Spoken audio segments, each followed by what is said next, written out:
basically it's something that I developed as a student days, and it has really kind of guided me both in making money and in spending money. As a student, I was studying economics, and at the same time, I was reading Karl Popper, the philosopher, and studying basic economics, theory of perfect competition, which originally assumed perfect knowledge. And then I was reading Popper, who made it clear that perfect knowledge is unattainable, that even in science you can't validate theories, you can only falsify them. So the two ideas were directly contradictory, and I sided with Popper. And so also, economics was rather using a lot of math, and I was not very good at math. So I rather questioned the assumptions on which the math was based. And that's how I came to this recognition that economics ignored this fundamental difference between natural phenomena and social phenomena, because in natural phenomena, the imperfect understanding, which is part of human nature, unavoidable, doesn't enter into the sequence of events that you are studying. So you can actually establish universally valid laws which can be used both to predict and to explain. And it's actually a really beautiful construction, natural science. In social phenomena, this doesn't work because imperfect understanding enters into the sequence of events, and it introduces an element of uncertainty that's actually absent in natural phenomena. You also have uncertainty principle in physics, but this human uncertainty principle is an additional source of uncertainty. So when Heisenberg discovered the uncertainty principle, it didn't change the behavior of the quanta that it was referring to. Whereas when you discover a theory about social affairs, it actually can change society. So when, let's say, Karl Marx proposed his theory of history, it actually changed his history. I mean, I developed this, I actually published it first in 1987, The Alchemy of Finance. And I called it alchemy to indicate that it's not, it doesn't claim to be a scientific explanation of phenomena of financial markets, but it's a better explanation than the scientific one, which ignored this fundamental difference. So the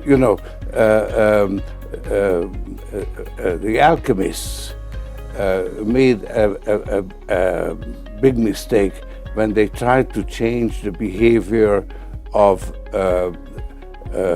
metals by abracadabra.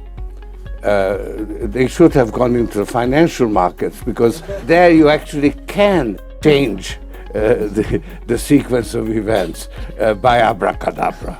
Well, so then let's say my interpretation of financial markets, which I put forward in '87, was basically ignored. It was recognized or studied in business schools, but academic economists either, I mean, they basically ignored it.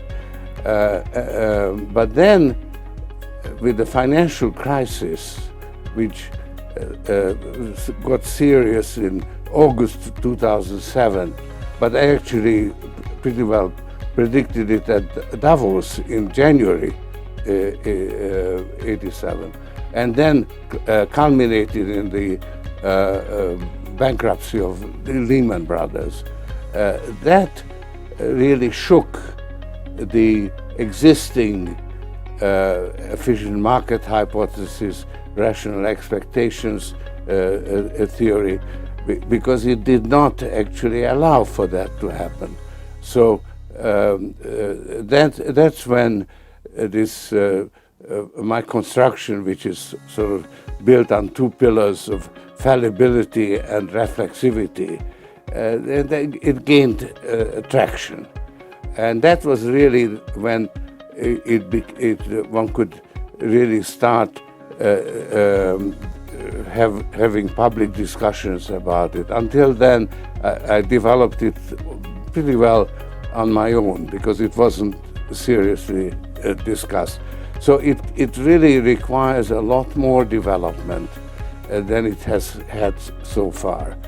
And actually, I also established or founded the Institute for New Economic Thinking, which is not actually devoted to reflexivity as such, but where within which you can also discuss reflexivity. Well, I mean, the unfortunate fact is that the established theory has collapsed, but we haven't actually got a proper understanding how financial markets operate, and we have introduced synthetic instruments, invented derivatives, and where we don't fully understand the effect they have, and the concept of equilibrium, which was basically borrowed from Newtonian physics, is not applicable to financial markets, because they are actually it's not that equilibrium is impossible, but it's an extreme that actually is not attained. You can be sometimes close to equilibrium, but at other times you are very far from equilibrium, with no particular tendency to return to equilibrium. And we are actually, since 2008, in this far from equilibrium territory, because when financial markets collapsed, and they really actually did, and the authorities had to intervene to actually keep it on what I call artificial respiration. And the artificial respiration was to substitute the credit of the state, sovereign credit, for the financial credit that collapsed.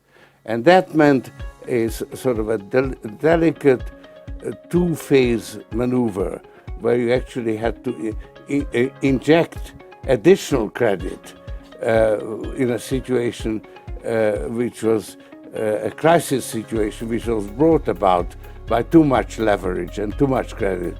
You actually had to add more in order to correct the situation, to bring it under control. So when a car is skidding, you first have to turn the wheel in the same direction as the skid to regain control, because if you don't, then you have the car rolling over. So you first regain control and then you correct the direction. So that's what the authorities did.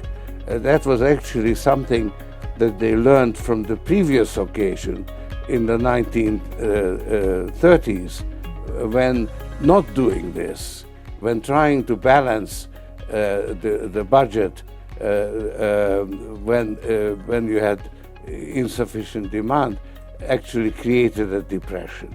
So this was the lesson, a quantitative easing, let's say pioneered by Bernanke, is, let's say, the lesson learned from the 1930s.